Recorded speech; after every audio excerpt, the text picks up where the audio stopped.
नमस्कार दोस्तों, DD react के एक और रिएक्शन वीडियो में आप सभी का स्वागत है। मैं हूं आलोक। तो आज जो वीडियो मैं देखने जा रहा हूं वो वीडियो है, एक भारतीय चैनल है द न्यूज ढाबा। तो आपको याद है, ज्यादातर मैं पाकिस्तानी चैनलों पर देता हूं, लेकिन ये वीडियो मेरी नजर में आ गया और ये बड़ा ये है पाकिस्तान से ही जुड़ा हुआ। आपको याद है कुछ दिनों पहले मैंने एक वीडियो किया था जिसमें पाकिस्तानियों ने पूछा था, पाकिस्तान के यूट्यूबर्स ने पूछा था पाकिस्तानी लोगों से कि अगर आपको एक दिन के लिए भारत का प्रधानमंत्री बना दिया जाए तो आप क्या करना चाहोगे। पता नहीं वहाँ के लोग तो उसको पसंद नहीं करते, अब वर्ल्ड वाइड क्यों लोग पसंद करते हैं आई डोंट नो। इंडिया जो भी है उनकी वो हमसे बल्कि ज्यादा अच्छे हैं, हम उनके तौर तरीके हमसे ज्यादा अच्छे हैं, चाहे वो जो भी हैं। सब रिलीजन्स के लोगों को, चाहे वो हिंदू है, मुस्लिम, क्रिश्चियन या व्हाटएवर, जिसमें उनको कंप्लीट आज़ादी होगी अपने जो रिलीजन है उसे प्रैक्टिस करने की। हिंदुत्व पॉलिसीज़ हैं उनकी, जो हिंदू मज़हब को टारगेट करते हैं, वो उनको ये नहीं करना चाहिए। अब शायद ये उसका जवाबी वीडियो है। यहां पर भारत के लोगों से पूछा जा रहा है कि अगर आपको एक दिन के लिए पाकिस्तान का पीएम बना दिया जाएगा तो क्या होगा। तो जरा देखते हैं। खैर देखिए, अब ये तो फैंटेसी वाली बात है, ऐसा हकीकत में तो कभी हो नहीं सकता, लेकिन देखते हैं भाई कि राय क्या कहती है कि अगर भारत के किसी को मौका मिल जाए कि वो एक दिन के लिए पाकिस्तान का पीएम बन जाए, देखते हैं भाई क्या होता है। तो मेरा सवाल आपसे ये है कि अगर आपको पाकिस्तान का एक दिन के लिए प्रधानमंत्री बना दिया जाए तो आप क्या क्या बदलाव लाना चाहेंगे या क्या करना चाहेंगे। सबसे पहले तो मैं उसमें ना जो जितना भी आतंकवाद है उससे ख़त्म करने को शुरू, क्योंकि पाकिस्तान एक ऐसा देश है जो आतंकवाद को बढ़ावा देता है और वहाँ के जो प्रधानमंत्री वगैरह वो सब कुछ सारे सपोर्ट करते हैं, इसलिए वहाँ से आतंकवाद की ज़्यादा पैदावारी होती है। अगर मुझे वहाँ बनने का मौका मिलेगा तो मैं सबसे पहले ये चाहूँगा कि जितना भी वहाँ पर आतंकवाद है सबको सब खत्म कर जाऊँ और एक शांति कायम करूँ। सबसे पहले तो वहाँ आतंकवाद पर हमला करेंगे, उसके बाद रोटी कपड़ा और मकान की जनता की व्यवस्था करेंगे। और एक दिन के लिए क्या प्रधानमंत्री बना दिया जाए तो हमारे कहने का मतलब वहाँ का आतंकवाद सबसे बड़ा जो देश के लिए हमें उसे हिंदुस्तान की जगह मजबूत करना चाहिए, मतलब उसे हिंदुस्तान की तरह रहना चाहिए। क्यों? और वो तो आतंकवाद में ही सबसे ही बड़ा आतंकवादी है पाकिस्तान। तो मेरे कहने का मतलब है वहाँ की जनता के साथ बहुत गलत व्यवहार हो रहा है और हमारा मानना है कि हिंदुस्तानी तरह उसे जीना चाहिए, आराम से हिंदुस्तानी तरह रहना चाहिए। आतंकवाद वहाँ मिटाना चाहिए, पढ़ाई रोजगार शिक्षा अच्छी होनी चाहिए। को एक दिन के लिए पाकिस्तान का प्रधानमंत्री बना दिया जाए तो आप क्या क्या बदलाव लाना चाहेंगे अपनी तरफ से। पाकिस्तान में देखो, सबसे पहले तो भारत से रिश्ते सुधारने होंगे जी, ठीक है, क्योंकि हमारी जो यहाँ की अर्थव्यवस्था बिल्कुल ख़त्म हो चुकी है पाकिस्तान की, और अगर हमारे भारत के साथ रिश्ते अच्छे होंगे तो हमारा व्यापार और काफ़ी अच्छा वो बढ़ेगा। तो सबसे पहली जो प्राथमिकता होगी वो भारत से रिश्ते सुधारने की होगी। जी, मतलब आप चाहते हैं कि हमारा पाकिस्तान और भारत का रिश्ता सुधर जाए, जिसकी वजह से हम लोग आर्थिक स्थिति या जो भी है सब सही कर पाए, ये कहना है। बिल्कुल।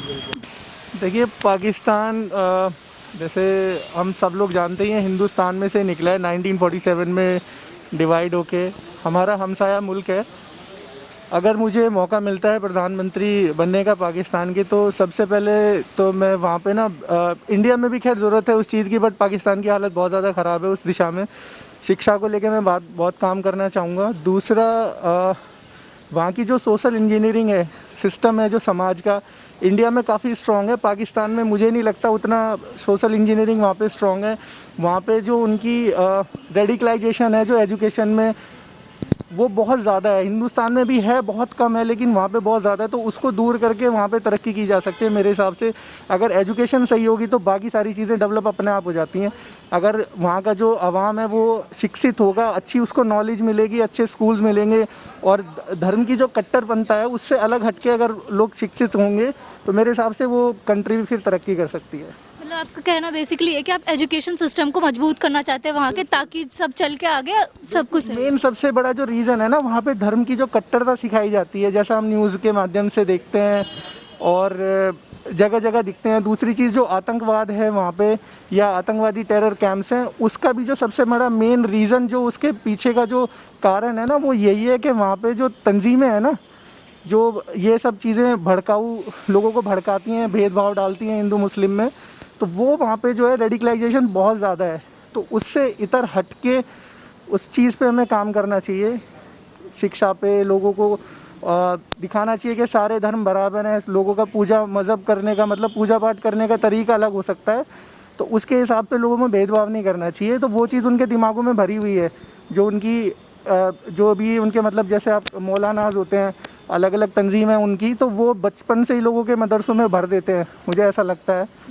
तो वो चीज़ हटा के एक प्रॉपर उनको शिक्षा देनी चाहिए और अच्छी उनको नॉलेज दें, शिक्षा दें, तो देश बिल्कुल तरक्की करेगा।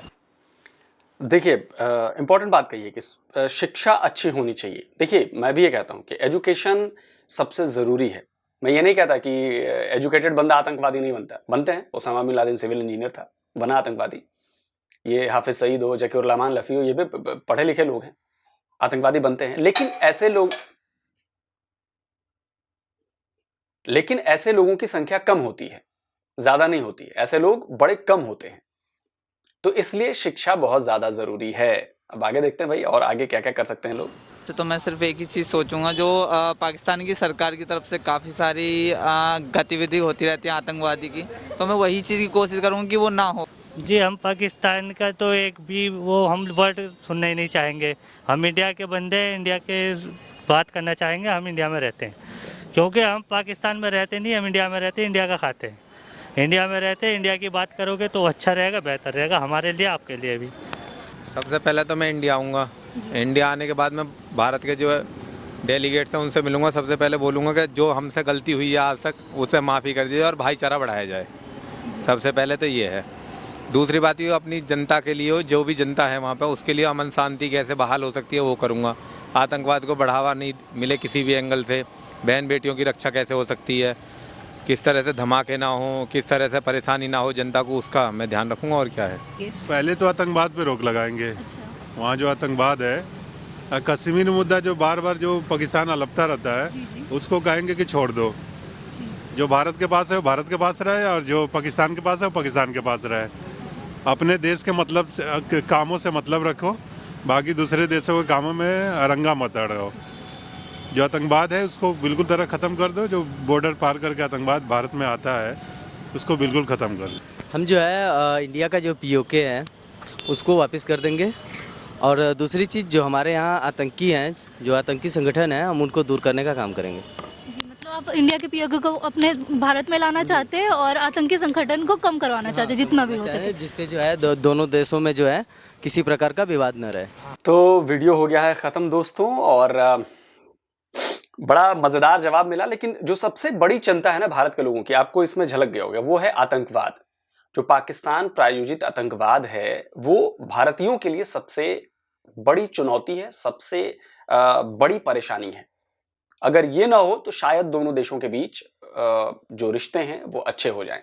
और भारत के लोग भी रिश्ते अच्छे करने चाहते हैं। ऐसा नहीं है कि हम लड़ना ही चाहते हैं यार, लड़ने से कोई फायदा नहीं होता ना यार। लेकिन स्पॉन्सर टेररिज्म जो हमारे उधर किया जाता है, वो उसकी वजह से दिक्कत है। तो बड़ा अच्छा लगा कि भाई सबसे पहला एजेंडा तो मुझे लग रहा है कि आतंकवाद को कम करेंगे, अगर कोई पाकिस्तान का PM बन जाता है एक दिन के लिए। दूसरा, वो बड़ा अच्छा जवाब लगा यार कि भाई POK हम पाकिस्तान वापस भारत को दे देंगे। सबसे बड़ा हल यही है, आप POK हमें दे दो, सारी चीजें ही खत्म हो जाएंगी। लेकिन वो तो होगा नहीं, आप दोगे नहीं। और आप कहते हो कि आप कश्मीर ले लोगे, तो वो हम ऐसा होने नहीं देंगे कि कश्मीर आपको थाली में सजा के मिल जाएगा। वो तो मिलने से रहा। आप न ताकत में हमारे बराबर हो, न इकोनॉमी में हमारे बराबर हो, न संख्या में हमारे बराबर हो, तो आप छीन नहीं सकते कश्मीर। ये बात मान के चलो। हाँ, प्रॉक्सी वॉर करते रहो, हम आपके पैसे खर्च कराते रहेंगे, ठीक है, हमारा भी हो रहा है, लेकिन हमारी इकोनॉमी बड़ी है, हम सह सकते हैं, आप नहीं सह सकते। और उसका असर दिख रहा है कि आपकी इकोनॉमी की हालत कैसी हो रखी है। और यही बात सही कही उन्होंने कि अगर संबंध अच्छे होते, हम लोगों के बीच कारोबार चल रहा होता, अच्छे तरीके से शांति से सब कुछ होता, तो इकोनॉमी को बूस्ट करने में हम लोग भी आपकी मदद कर रहे होते।